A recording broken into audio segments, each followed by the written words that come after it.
Hello, everyone. I'm Jim Garrison. I want to welcome you to this session of Humanity Rising as we continue our discussion about consciousness. Over the last several days, we've been talking about highly sensitive people. We discovered that there's not only highly sensitive people, but there's highly sensitive species, that in various species, from fruit flies to fish, about 15–20% of the population shows high sensitivity. That's an extraordinary thing to take in, that it's not just human beings that have differentiations of intelligence and brain complexity, but even something like a fruit fly shows a high sensitivity. And then yesterday, we explored the mechanisms of consciousness and went into a discussion of how individuals can enhance their awareness of consciousness through various practices that are available through different breathing techniques. And today we're going to delve into integral regression therapy, which is another way of exploring the self. And I wanted to bring in, as we begin our conversation, just to kind of blow everybody's mind, because it certainly blew my mind when I read it. You know, that when we think of consciousness, we tend to think of humans, but then some of us think about animals. But what we need to also take in is that completely inanimate objects have consciousness. And this was brought to my attention in a book that I'm reading about the pendulum. You know, the pendulum that just goes back and forth, back and forth. You put it on a peg in your ceiling and drop it through just air, and it will just naturally swing. And it was Galileo in the 1600s that noticed that pendulums, no matter how high or long, they always swang about the same time. And that was part of how people understood the mechanistic universe, that a pendulum is a mechanical, inanimate object, and it just swings in a very predictable time back and forth, so that no matter how widely it swings for the same time. And that was a mystery to people. But people didn't think about it very much. And then about 50 years later in Holland, a Dutch scientist put pendulums around his house. And he discovered that if you put a bunch of pendulums together, even though they're widely dispersed, they start to swing together. And this was a startling discovery, because it didn't occur to anybody that one pendulum was in any way communicating or in any way aware of another pendulum far away. But sure enough, this was replicated, and they discovered that pendulums, like women who get together with their menstrual cycles, will start to swing together. And then in the middle of the 20th century, they began to discern that what Galileo thought was that pendulums swing in a predictable way, always the same time, isn't true either. That pendulums swing with a little bit of inexactitude, what physicists call deterministic unpredictability. Sometimes a little more, sometimes a little less, and that the moreness and the lessness has a pattern. And that pendulums, if you look at pendulums and you study pendulums closely, they're like snowflakes. Just like there's no two snowflakes that are exactly alike, there's no two pendulums that are exactly alike. They show individuality. And as one a physicist, James Gleick, who was one of the originators of chaos theory, has said, even the pendulum, as seemingly predictable as it is, shows social consciousness and creativity. If pendulums are conscious, just think of the consciousness that we humans could manifest if we just applied more than 4 or 5% of our minds, which is what most of us are limited to the exploration of human potential. So I just wanted to bring that in today on the 1st of December, just to challenge all of our thinking and perspectives on what is consciousness, who is conscious, what is capable of consciousness, and that will begin our program today. But let us pause, as we always do, for our breathing. We want to engage and bring all of us together. We know that many of you are in different parts of the world through our live streaming partners, and many people are on our Zoom call. And wherever you are, let us just take a moment and breathe together. So in a moment, you'll hear a sound of a bell. When you hear the sound of the bell, just breathe in very slowly.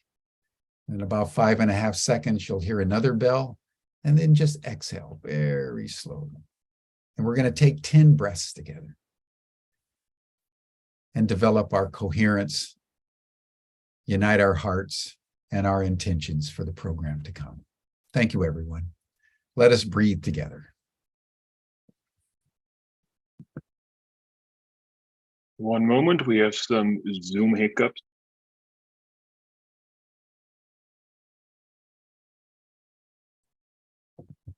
Even Zoom has consciousness, everyone. Looks like Zoom doesn't want to show us the image today. We will have to do the audio without the image. Zoom wants this today very deeply, so I will respect its wishes. This is amazing. Before you start the bells, Georg, take this in, everyone, as I was talking about the consciousness of inanimate objects. Zoom got creative on us. Zoom is paying attention, just like the trees. Let us breathe.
Thank you, everyone.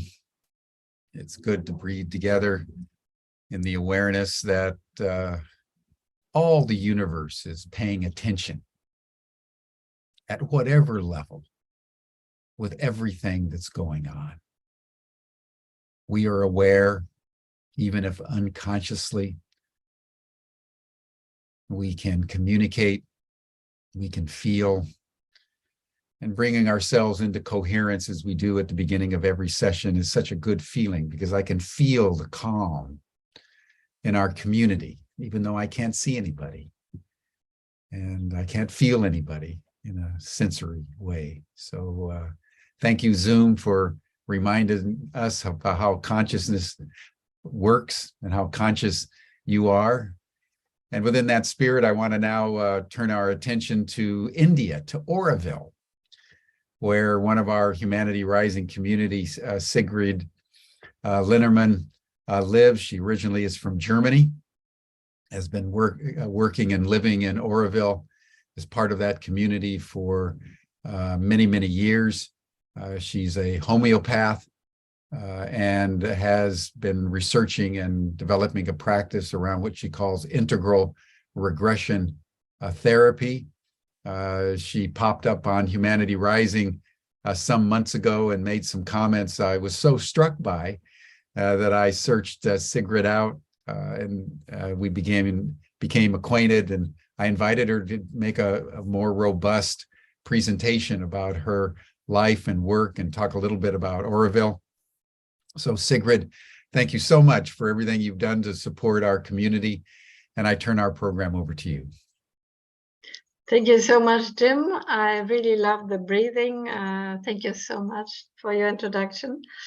Yes, I'm Sigrid. I live in Aurobindo since over 30 years now, and Aurobindo is the city of Sri Aurobindo. Sri Aurobindo wrote a few interesting things about consciousness and matter.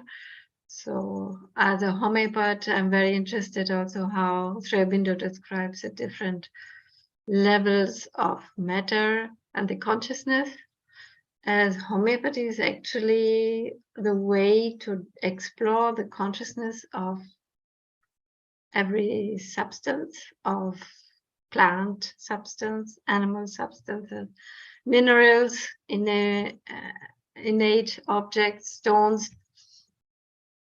So in homeopathy, we do provings of substances, and we see the consciousness act. So that I've been doing that since 20 years, and I'm teaching homeopathy in advanced courses to doctors in Germany, as I did a further training with my teacher in Mumbai, Dr. Shankaran. And we practice an advanced way of homeopathy in which we look at the whole picture on all levels, and then come up with a constitutional remedy. Like I would say, it's the quantum physics form of having your own power animal or your sacred plant, which is supporting you energetically, or your precious stone, which is just speaking to you. So in a way, homeopathy is quantum physics, just a bit before its time, let's say, developed 200 years ago. But today I'm going to speak about integral regression therapy, as I studied and researched first hypnotherapy and then regression therapy, transpersonal regression therapy. And in my study since 2010 and then practice, I was flabbergasted to see that actually the base of regression therapy is actually found in the writings of Sri Aurobindo and the mother, the founders of Aurobindo. What we sort of practice is the application of integral yoga in my experience. And even further than that, we even use techniques which are proposed in the writings of Mother and Sri Aurobindo. So I'm now setting up, and really applied course of more than 3 bundles, insights and wisdom. So we have started with that, and obviously I'm practicing. And I brought a PowerPoint to sort of put forth a bit what this is. But I don't want to, have a PowerPoint only discussion. So please feel free to put your stuff in the chat and make it alive. And also we'll chat with Jim. I think we'll have a nice conversation once the PowerPoint is over, or even in between. Yes. So I don't want to. So I put a few notes together and just see how this goes. And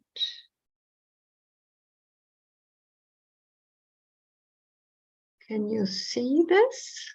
Yes, yes. Huh? Yes, we see. Just have to go to presentation mode. Yes. Perfect.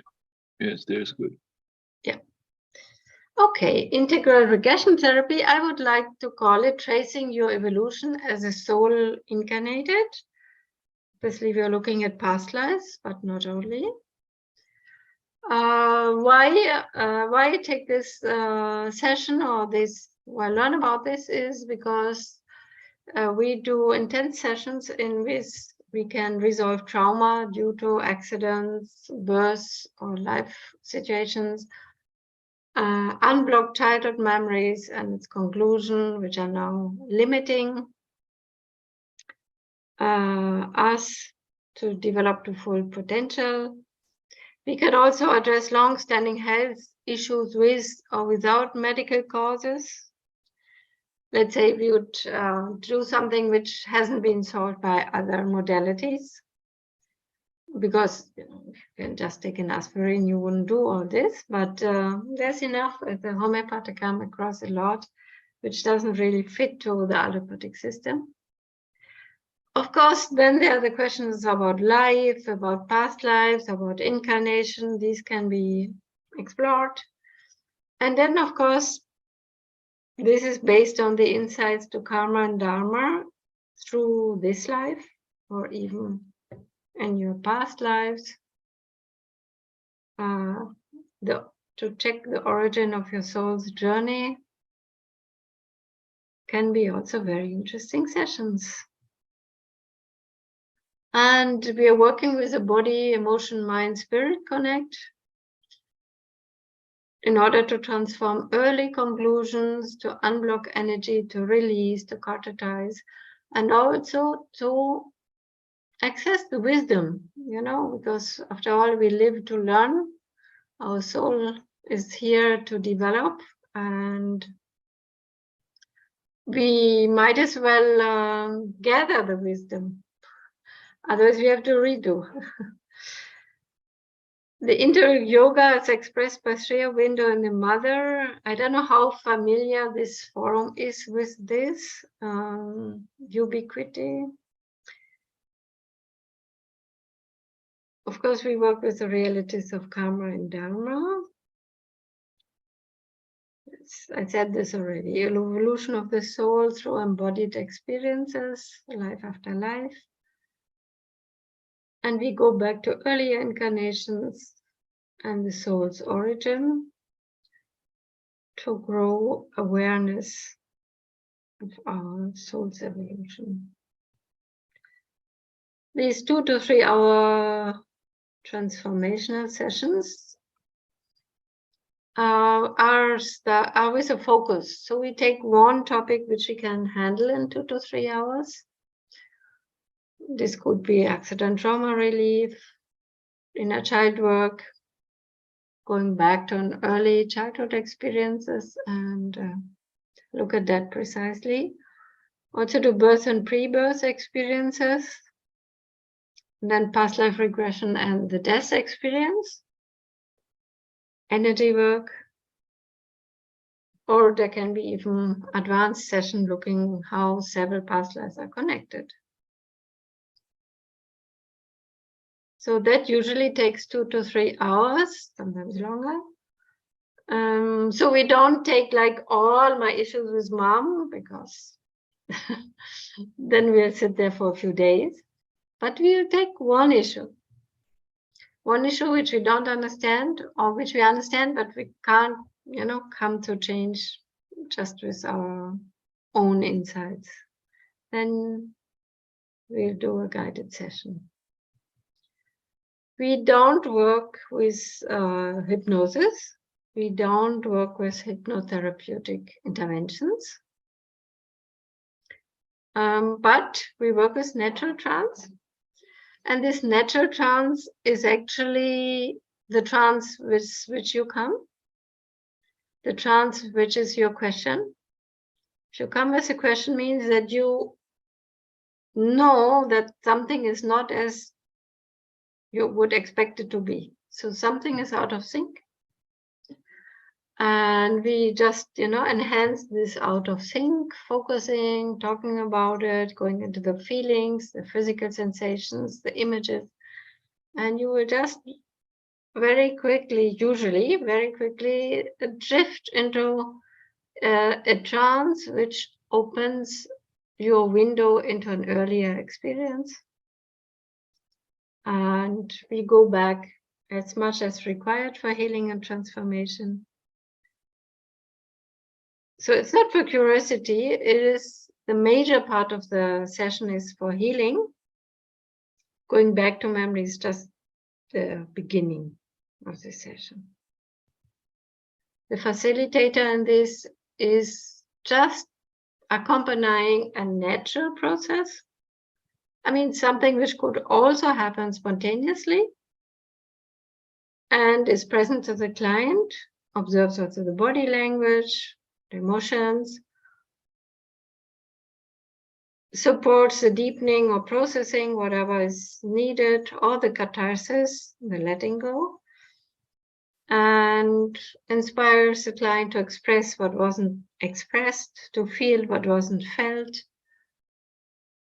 so that now in this session, whatever hasn't been completed and processing earlier is processed now. The idea is that the adult client is the therapist, and I'm supporting him to do the session, which of course means some people who are not stable enough or clear-minded can't do the session then. I like very much this quote of Eckhart Tolle: information flows when two people focus their attention on one subject, then information naturally starts flowing, and it is with this that the session happens. Of course, the cohesiveness of the therapist and his brain patterns, his grounding, the ability to meditate and be just very present is also an important ingredient in this. So this is about me. I lived in Norway since '87. And Aurobindo and the mother wrote extensively about incarnation, about soul, about birth, about evolution. So these are the topics we work with. So in this view and this philosophy, we live for the evolution of the psychic being, which you could also call the flame or the soul, through experiences and learning over lifetimes. The psychic being is the incarnated part of the soul, and the Atman is a non-incarnated soul energy. Yeah, so incarnation, rebirth, and origins of soul are all well described by them, and on this our therapy is based. Okay, I think I don't want to do so much on how the course is, but what is special in this therapy is that in one intensive session, we go into a deep healing because we work on all levels, on physical level, emotional level, mental level, spiritual level. So that the session is done in a way that we go back, but then we heal on each level. We take care to come out healed on all levels, come back to wholesomeness. The session is very focused. We go back to the issue with a lot of attention and precision. The aim is the transformation of the issue. So it's not just to coach, it's not just to counsel, it's not just to propose ways. It's a deep healing, which the adult client is basically undertaking under guidance, we can say like this. So it's healing, but also accessing the wisdom of the experience we are working with. And the results are confirmed ongoingly. And at the close of the session, we see with the question we started, how do you feel about it now? And that usually works out pretty well. And then after the session, there's a lot of processing happening. We do also an after chat.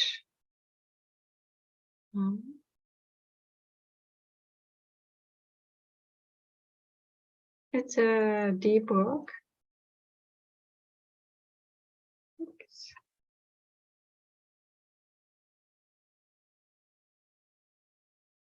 Hello? Okay. Some examples of work happening. Somebody comes with a persistent pain for 1 year, has done everything to heal it. Osteopathy, painkillers, chiropractic, many modalities, Reiki, and so we do the session, and actually what comes out is that the pain is still there to remind her of her Kundalini. That's what she perceives. So she starts sort of laughing at that step in the session. She says, oh, the pain is there to go to remind me of my Kundalini, and after that the pain was gone. So the pain actually stayed for good reason. Then another session, somebody comes, he's hearing voices in certain circumstances, basically daily. So normally as a psychotherapist, you would consider this would be kind of a psychiatric situation. However, the client was very decided to heal. So I said, okay, let's do some homeopathy first to stabilize, which also worked. But he insisted that he would like to work on this. So finally we did a session with open eyes, because my client is already a lot in trance. And it came out very nice, and he's still around 3 years later, doing very well. And the voices have completely disappeared. So the voices were related to a past life. And as we could, finalize the processing of that past life, understand what this is about, the voices are not necessary anymore. So they don't. Or somebody comes and I'm never happy. People around me are happy. I never seem to get to that. And I'm 32. I've lived in different places, relationship, kids, things happened. I'm never happy. And I didn't know. So we went back to the origin of this, and out came that when her mother was pregnant with her, her mother contracted measles, something you wouldn't contract. Her mother was already 38. So there was so much fear around this pregnancy, so much hope and so much fear. And she lost some kind of purpose and some kind of energy in this process of growing in uterus and in incarnating. So we retrieved that. She's much better. Or somebody comes and says, maybe I have a baby twin, because I always feel somebody should be there, but it's not there. What to do? And I have an image, maybe that's related to it, a very, abstract looking image. So we went and we found the issue and could resolve this very positively. Or somebody says, I got mobbed out of the job, I can't work since 2 years. So we clarified what interfered. Yeah. Somebody with a very big issue, lifelong already, he's 50. He has such a big issue with self-esteem and sexuality. He knew a bit what happened to him, but we did 2 sessions to recover. So he had a head injury as a toddler and then was in hospital. At that time, hospitals didn't allow parents. So then he was subjected to molestation in this precarious, very vulnerable situation. So we could get some healing done. And yeah, what to do, I was happy I can offer this. Besides healing inner children, concluding past lives, and working with attached energies, one can also look into the soul's evolution. So if one has, worked with few past lives, then one can see how they tie up, what's the sequence of the learning. And one can also look at past lives complementary themes. There's also sessions called Life Between Lives. I think Brian Weiss first described this. Maybe some of those watching know about it. And there can also be sessions to the soul's origin. Sometimes people feel that they're not very happy with being incarnated here. So one can look at these issues. It can be very interesting and healing. Yeah, so similar but different. There's energy work. There's Reiki, aura healing. There the client is more passive. Here the client is, the adult is very engaged. In hypnotherapy, Ericksonian, so that's a lot of energy goes into inducing the trance. But in my experience, not so much healing work. Then in hypnotherapy, we have a very schematic approach. And in regression, you have a much more flowing approach, much more flowing with the consciousness. And then in rebirthing or holotropic breathwork, it's also based on the inner healer, like in regression therapy. Group sessions, of course, that is completely based on the inner healer, and there's a lot of release typically happening, though one doesn't know what will happen, what topic, what process will happen. And with a therapist, one can go to specific issues too. And shamanic approaches are certainly also quite similar. And I think that was it. At least let me stop here. Okay, I think there's quite a lot of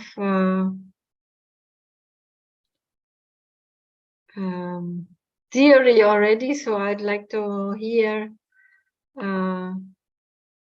what people would like to know about it. Maybe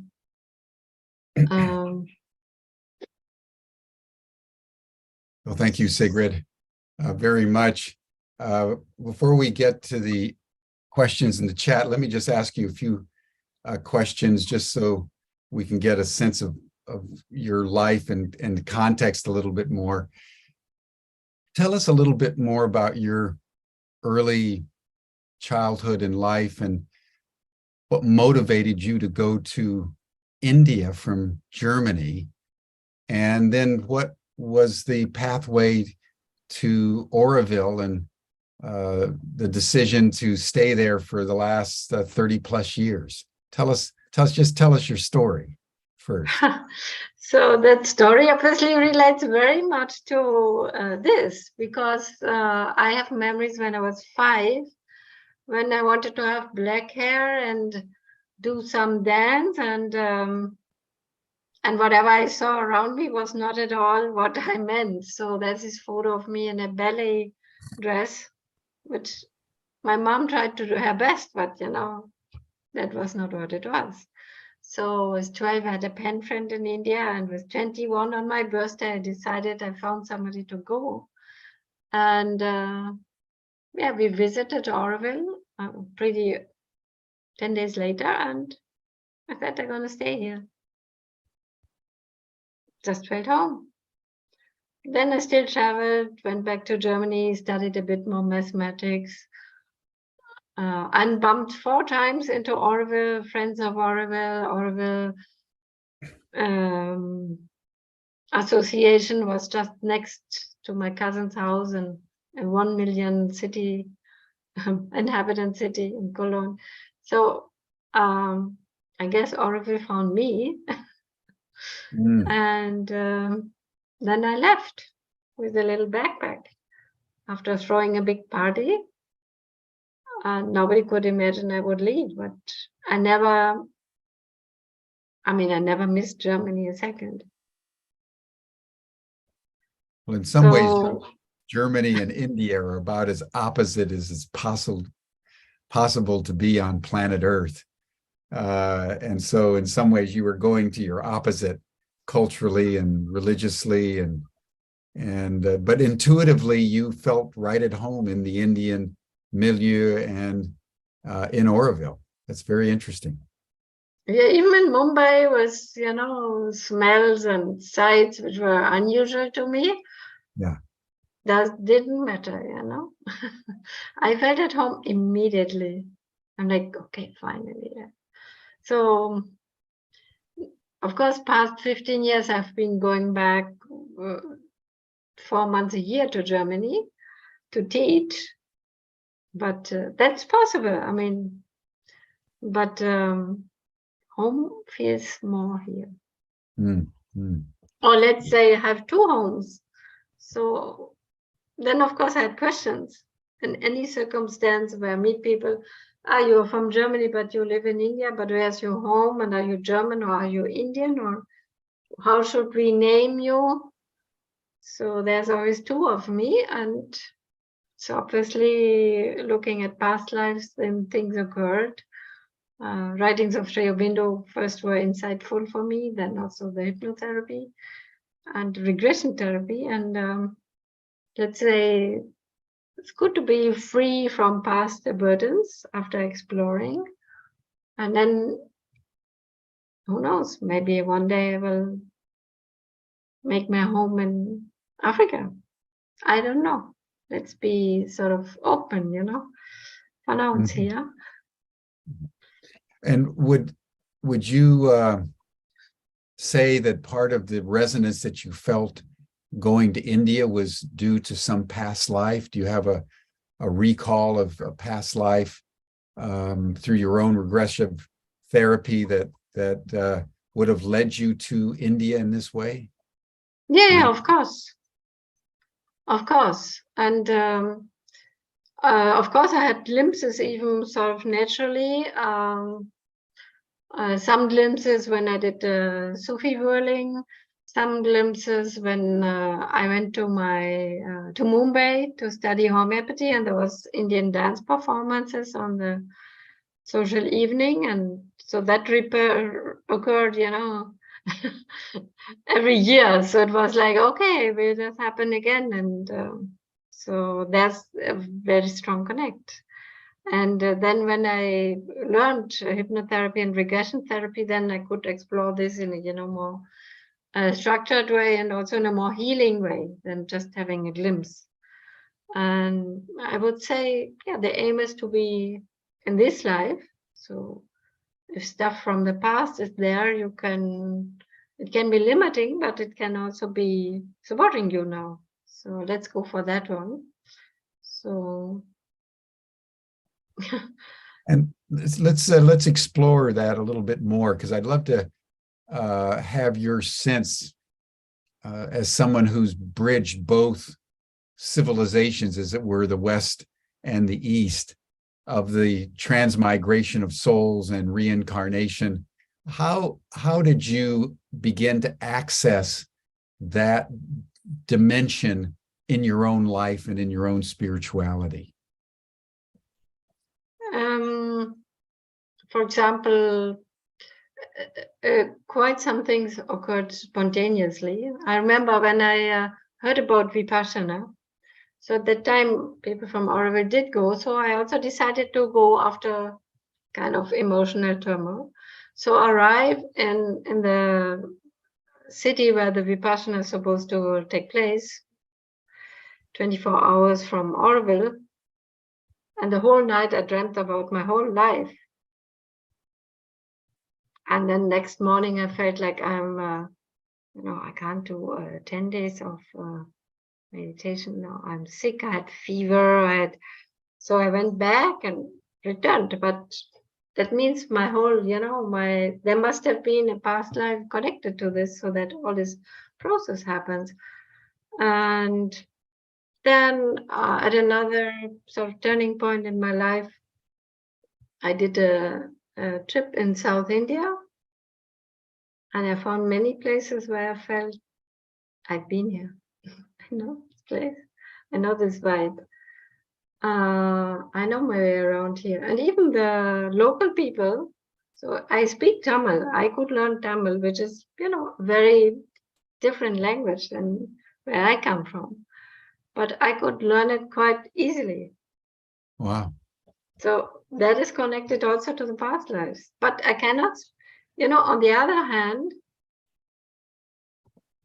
I did, so much yoga, traditional yoga with the first mantra in Sanskrit. Don't ask me 4 words of this mantra. I did it for 10 years. Sanskrit, there's still a block. Still have to do a session on that. But Tamil was easy and straightforward. That's extraordinary. That's extraordinary. And even I remembered recently that as a kid I used to eat fine spaghetti with sugar sauce. So it's like the complete unhealthy dish. I mean, I don't know anybody in Germany who's eating this. But now this is a traditional dish in Tamil Nadu. In this culture, to eat kind of spaghetti with a bit of coconut sauce and lots of sugar in it. Payasam, exactly. So there are all these links through places, through taste, through emotions, through music, through people, where the past lives can open up if it is, for the evolution of your soul, if it is meant to be, if you benefit from remembering, or if you have something to work out, then it can also happen. And then your journey to Aurobindo. I mean, India is a vast subcontinent, and you could have ended up in Tamil Nadu somewhere, in South India, in the heart of the Tamil culture. But instead, you ended up really not in South India as much as on the coast in Aurobindo. How did that happen? How did you find your way to Aurobindo? Yeah, we first started in Goa, and then met a guy who took us to Sai Baba Ashram in Bangalore, near Bangalore. And we had to stay, we had to, give our passports, and we had to stay 3 days, and I didn't like it. And guess what? I met my German teacher, whom I had when I was 16. This is just 5 years later, in that ashram. So she was a communist, a lesbian, and there she was, found her solace in that ashram. And once out, we met a German guy who was from Aurobindo. And I said, if this is like Sababa ashram, I won't stay 3 days, because he said, go there. He said, no, don't worry. So we took the night bus. The bus driver drove like crazy. The road was really bad. He stopped twice to pray. I think that made it. So we reached. Then we wanted to sleep at the beach because we reached at 4 in the morning. And the only rickshaw driver was ready to take us, to, young girls of 21 in the middle of the night, dropped us in front of the top police station of Pondicherry on the beach to make sure we are safe. And that was actually close to the Aurobindo ashram. And then I arrived there, and we stayed 4 days, and I wrote letters to everybody, please come, let's come here. I knew many people who just wanted to do something else with their life, not doing what. And I wrote to all of them, let's come here. None of the letters arrived. After 4 days, the other girl wanted to continue. I said, fine, I'm coming back anyway. We did it 2 years later. It's a simple story, and maybe I didn't even choose. It just, looking back, it's like, I never knew. I studied mathematics. I never knew what I would do with this. Certainly not work for an insurance or stay in university, maybe. So. And then your development, you started more in homeopathy, right?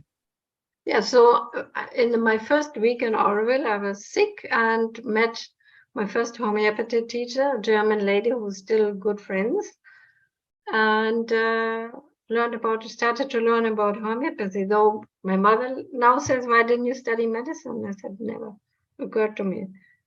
So that is related to past lives. So then this whole field of astrology and homeopathy opened up because it's connected to my Indian past lives. Gotcha. And by chance, my teacher in Mumbai did amazing research, and I returned to Germany in 2004 to teach his method, which my mother is still flabbergasted. She's like, you would never have thought that you would come back with such a thing. Teaching doctors coming from Aurobindo.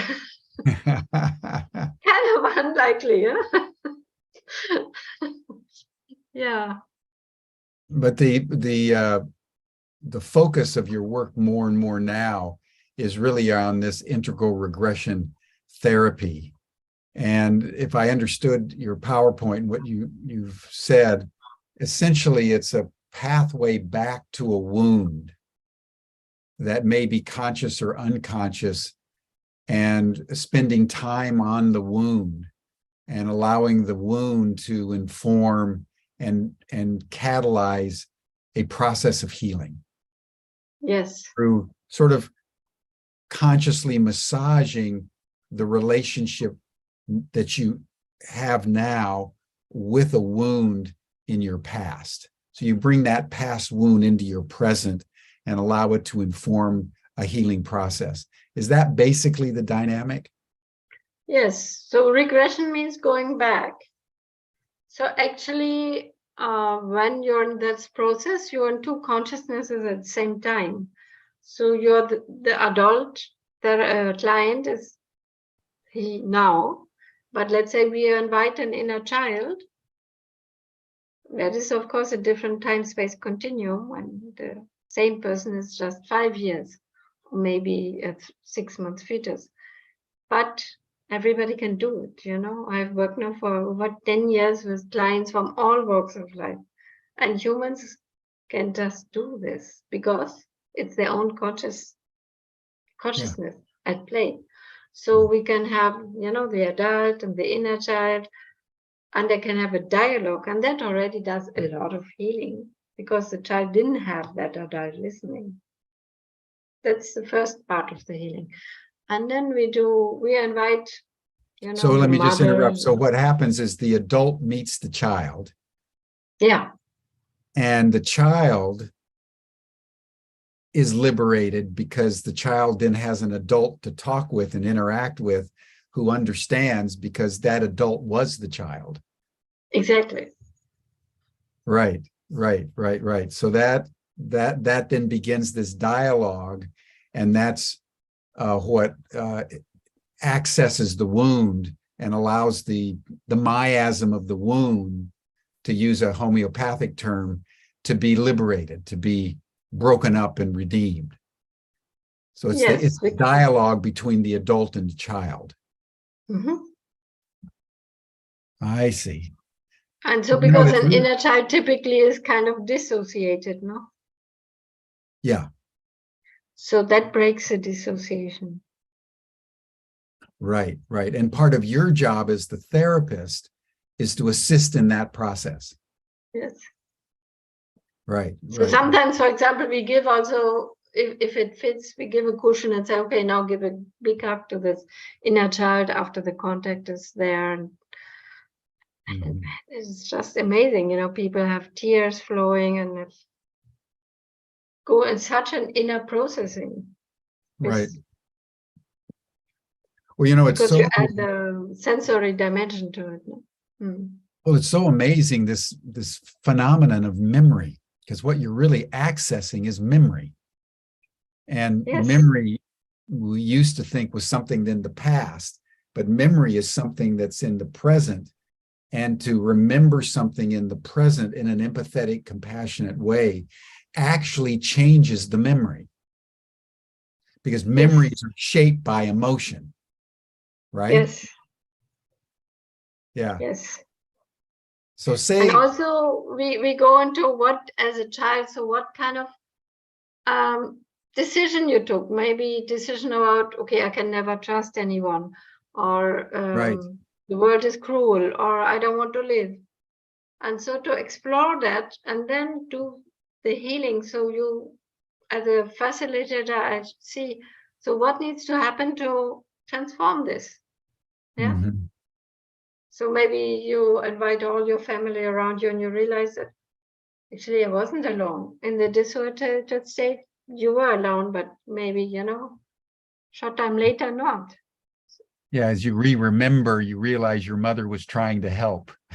Exactly. In her own way, own way. And remembering that then liberates the trauma of the child, which then liberates the adult who's been carrying that trauma in some ways in a distorted form, because the full picture wasn't available given the dissociated state. Exactly. You know very well what you're talking about. It's no, I'm just seeking to understand what you're saying, because it's fascinating to me, this relationship between present and past as a function of consciousness. We were talking about it a little bit yesterday. You know, the Tibetan Buddhists always have said that memory is the foundation of consciousness, that it's memory and awareness that constitute the framework of consciousness. Because if you're aware but have no memory, the awareness itself is undifferentiated. So what you're doing with integral repression therapy is deeply Tibetan. I'm so happy to hear that. Yeah. And I guess another past life there. I visited Dharamsala. Yes. Yeah. Well, you know, I was born right on the borders of Tibet. Okay. And I had an experience when I was about 7 or 8 years old. My parents were missionaries, and they were there they wanted to go to Tibet in 1946, but the border was closed. So they stayed in a little village called Wei Li, just east of the Tibetan border, waiting for the border to open. It never opened. And then came the Chinese Revolution and so forth and so on. And but anyway, I never made it into Tibet. And then we ended up in Taiwan. And one day when I was, I think it was about 8 years old, I think I was in the second or third grade, one of the missionaries, a guy named Dan Carr, gathered all the little kids together, and he was going to tell stories of China. And he said, you know, these Tibetans that we saw coming into our little village were always mumbling, this mumbo jumbo. And I said, what did they say? What was the mumbo jumbo? And he said, well, they kept repeating Om Mani Padme Hum. And when he said Om Mani Padme Hum, it was as if a ray of light came across the little circle we were in. He was about 7 or 8 feet away and hit me right in my forehead. And I had an instant recognition of that mantra. And that mantra has been with me ever since. And I had this little boy feeling of deep resonance with Tibet. And as it turned out, I had my first numinous experience in a Buddhist temple that caused all kinds of problems in the Christian school that I was attending.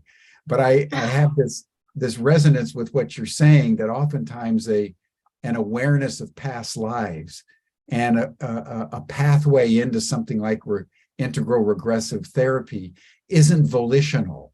It is a function of the psyche connecting back into something, a memory that it can't even consciously put together, that begins to inform their spiritual life and development.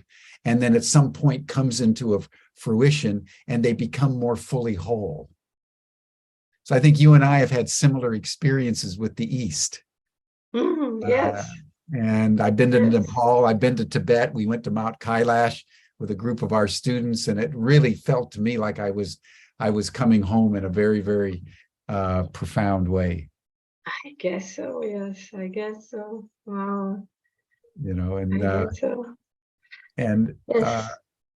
I think you know, another aspect of this is on the practice that you use. You use the term trance a couple times, because accessing our memories, particularly traumatic memories, isn't so easy because of the, you know, this is Freudian, right? We have all kinds of repressions that build up over time. And that's why we get so ill and so neurotic and so depressed, precisely because there's something in the ego that distances ourselves. So when you talk about a trance, what do you do to enable the individual to actually access the memories in an elevated state? How do you put people into trance? So, see, I thought one needs to, let's say, one needs to do LSD or Sufi whirling or something pretty intense, you know, or breath work. But actually, it's very easy. The main ingredient is the urge or the urgency of the client to change. Once that is there, then there are simple ways. So one typical way is to go with the body emotion connect. So let's say I have this fear of people shouting loudly, let's say something simple. So what you feel then? So when somebody shouts loudly, I feel this in my heart, I feel this in my body. Okay, very simple. Go back to the first or worst time this happened to you. Something will come. And then inner child or past life. It's easy. Just focus on this, make it strong, be in that, go back. Subconscious mind understands go back, you know, because it's a function of consciousness. So, and then something comes. So usually past lives take a minute longer, like And then the question is, so what's around you? So just then, okay, my skill is to make this first visions or feelings stronger, to ground in that experience. So are you a man or woman? So typically this people know. Nowadays not, but earlier they did. Or look down on your feet. So then you might get some clue of what time frame this is according to the feet, what place it is, who's around you.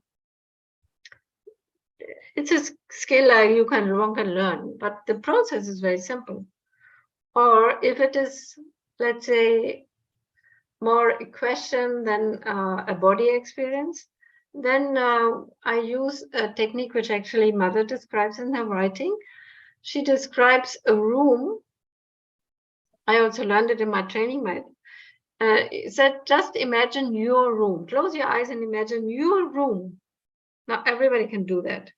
So it's a room which is a fantasy room or a room It should, if somebody says it's in the clouds, it's like, no, it should be, a room. This room is like yourself, your ego, your energy. It's your own visualization of this, how you feel comfortable. Now, this is your room with only your energy. Now, invite the little one who had the first time these belly pains, or now invite the reason why you have this fear. And then something comes, you don't know what comes. Sometimes the fog, sometimes it looks like a monster, which, because the kid is afraid, takes the shape of the monster, usually doesn't stay a monster. Oh, now it looks more like a normal man, maybe it was my neighbor. Okay. These kind of things occur. So with that room, one can do actually a lot. So you're not completely associated with all the body sensations, because if it's too traumatic, you lose focus through that. But you can work with the room and, ask questions and have energies entering. I always say we are energy beings, We are also solid, okay, but we also are energy beings. So with that, we can work. And people who come to me understand this and work with it. Even the first time, I don't need to explain all these things. Simple proposals, what to do, how to take things, and they practice themselves, Because it's just facilitating something which also could occur spontaneously, in my sense. So there's no higher self called, or no energy, no angels or guides. Nothing is called, nothing is added. Right. It's just a natural function of consciousness. Yeah, what Jung would call active imagination. You just go into receptive state and just begin to imagine a room, as you're saying, and then imagine that, and let the imagination free associate and begin to construct the dialogue between you and the traumatic experience in the past, and make it present, but also very porous and expansive. Yeah, that's a beautiful technique. And I would imagine that couples who are having some kind of a challenge in their relationship could do a sort of like a couples regressive therapy, where they remember back to past traumas. So it's not simply an individual phenomenon; it could also be a relational phenomenon. Do you find that, or? Yeah, or myself. I mean, I had a relationship with a man who was from a different culture, older than me. So in Aurobindo first, everybody was like, how can these two find to each other?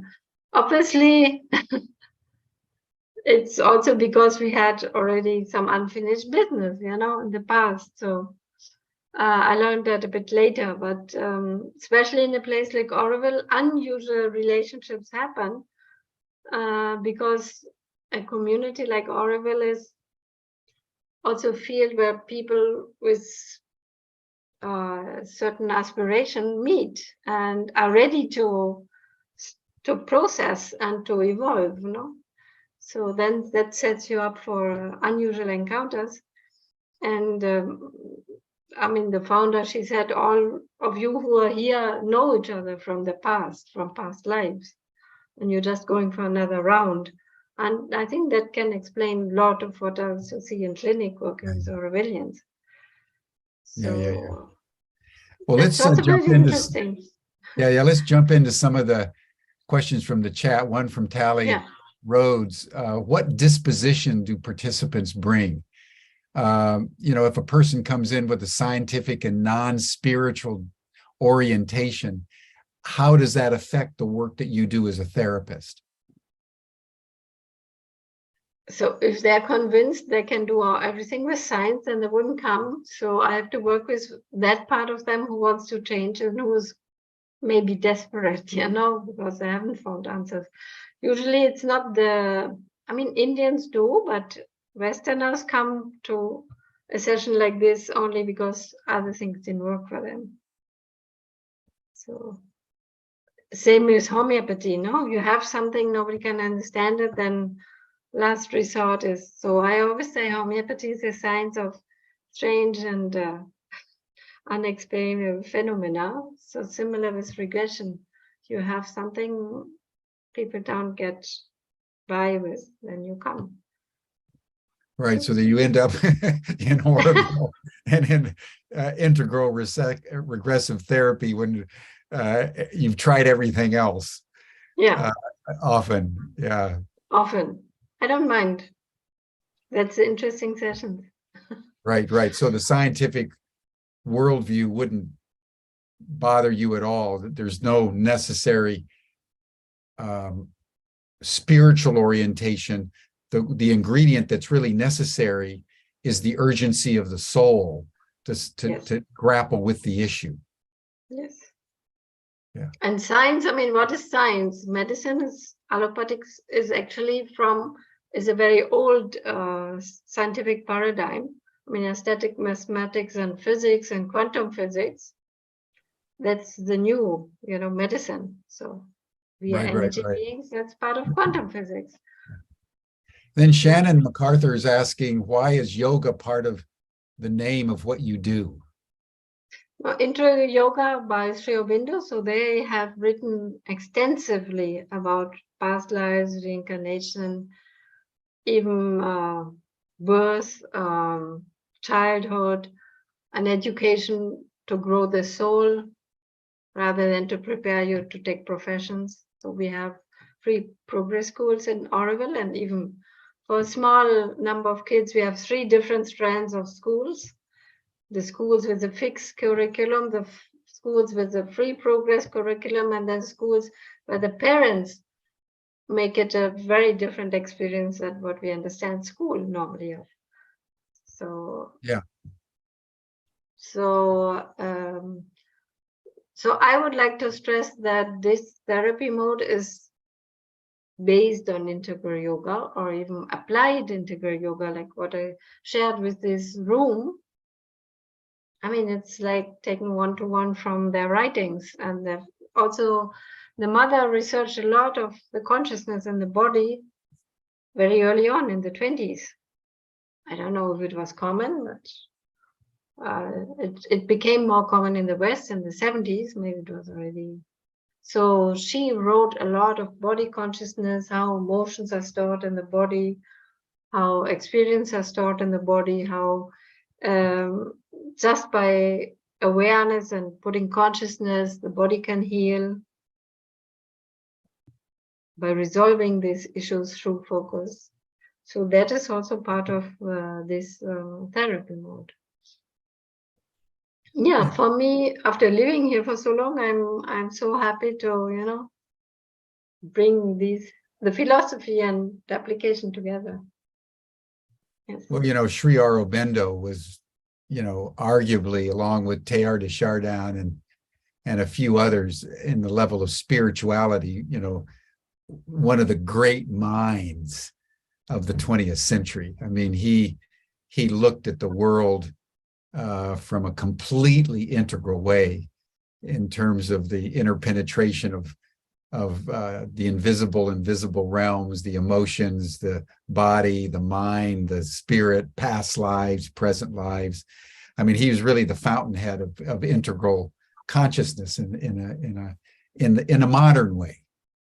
Yes. And I've always appreciated reading him, just a sublime intelligence. Yes. And half a page is enough usually because he goes pretty far in one sentence, happens. Oh, his poetry is also so amazing. Yeah. And what I think one of the other things that I've always found profoundly attractive about Sri Aurobindo and also Aurobindo, when you contrast it with so many of the gurus like Bhagwan, Sri Rajneesh, or Muktananda, and some of these others that get into all kinds of scandals and sexual deviance and criminality and sort of the phenomena of the guru as opposed to the essence. And then you really appreciate a Sri Aurobindo or a Ramana Maharshi who really attained a certain level of complete clarity. And as a result of which Aurobindo exists to the present day in a very healthy way. And as you were saying before we came on, when we were in the green room, the COVID didn't really hit Aurobindo. It just, everybody just stayed normal and healthy with the exception of a very few cases, which gives a sense of what living in an elevated conscious way can do to build the immune system and one's own internal fortitude. Yes, certainly. And of course, we also hear we are not so much into medicines. We would like to heal through consciousness, maybe homeopathy and acupuncture. But everybody, especially the long-termers, let's say the pioneers, it's like we know how to be healthy, so nothing happened. Just it was quiet. It was just quiet. It was nice. It was quiet. And we discovered Zoom. Yeah, we discovered Zoom. For sure. Well, listen, Sigrid, this has been a fascinating conversation. I so respect and want to acknowledge your life journey and your pathway and the way you've, in some ways made a great circle, going from Germany to the East, discovering your home, but then coming back to Germany as a teacher to bring the East back into the West. And that's a truly integral life.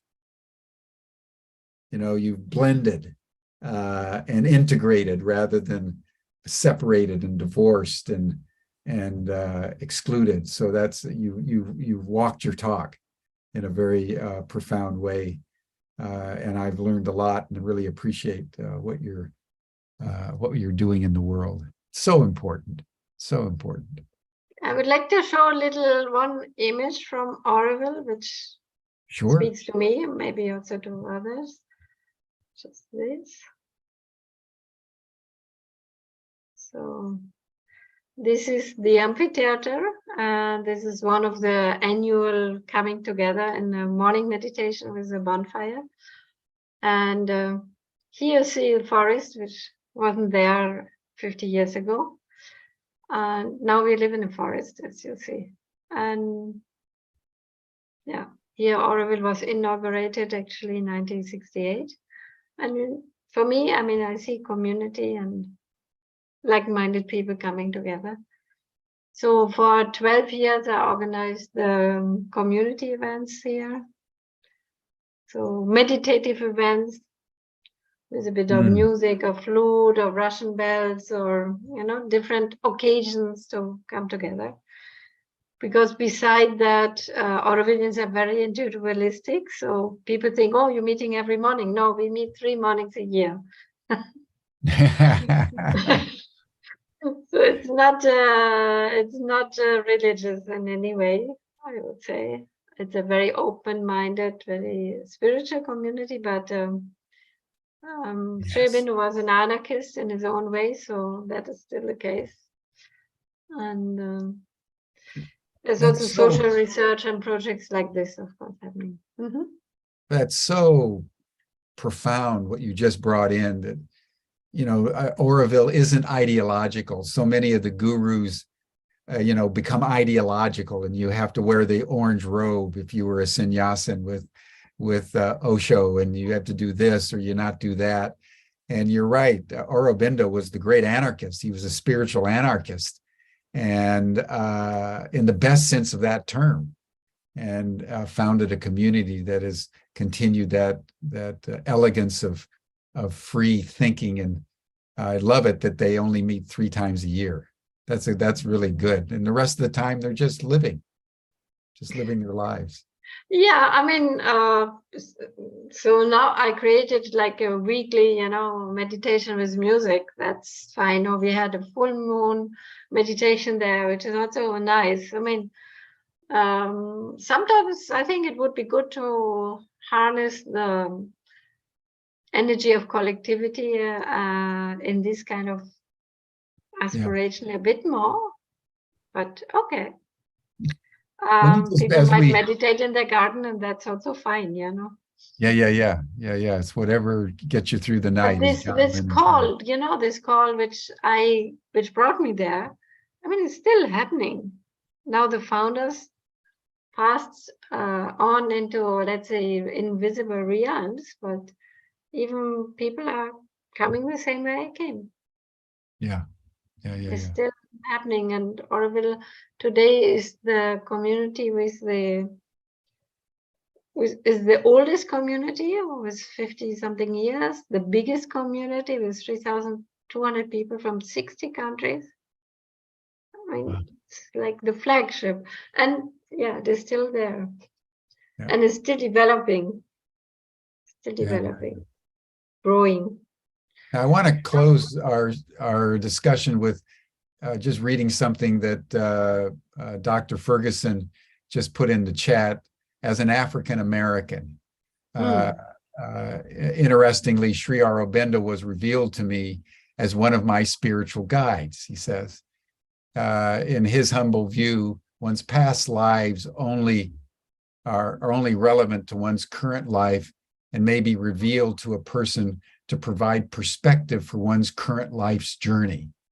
Revealed to me also, for example, were some of my past lives that first go back to the continent of Mu as spirit, the second destruction of Atlantis, prehistoric Egypt, in Greece's Plato's Academy, in Spain during the Inquisition as a cardinal, a woman in Scotland or Wales, a physician during the French Revolution, all have provided perspective about my current life as an African American.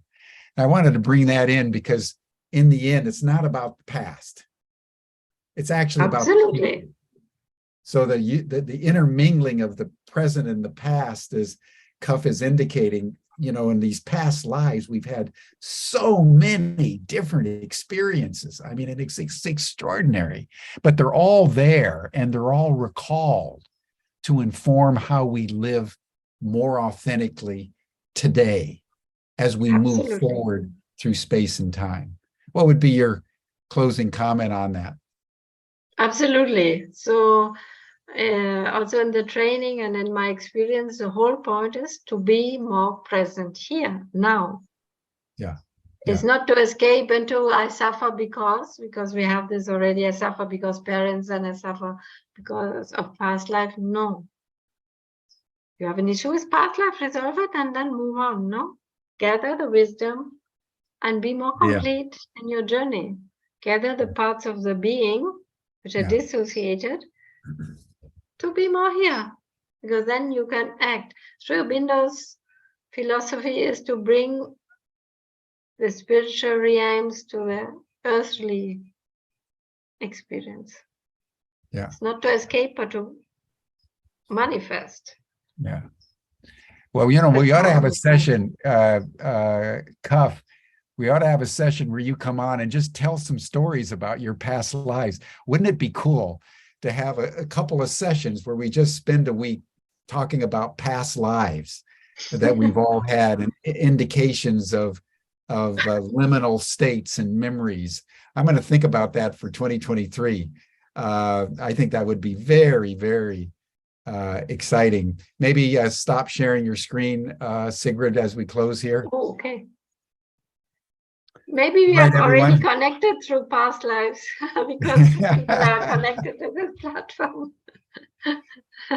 Okay, everyone. Well, listen, Sigrid, thank you so much. This has been very invigorating on our journey of consciousness. You're all welcome now to join the after session chat. Sigrid, I hope you can join the Shannon and Stan and others in the after chat. You'll see the link in your chat box. And we'll see everyone again here tomorrow for our session where we'll come back into present time and we're going to review what just happened to us during the pandemic. Thank you, everyone. Thank you, Sigrid. See you tomorrow. Thank you so much.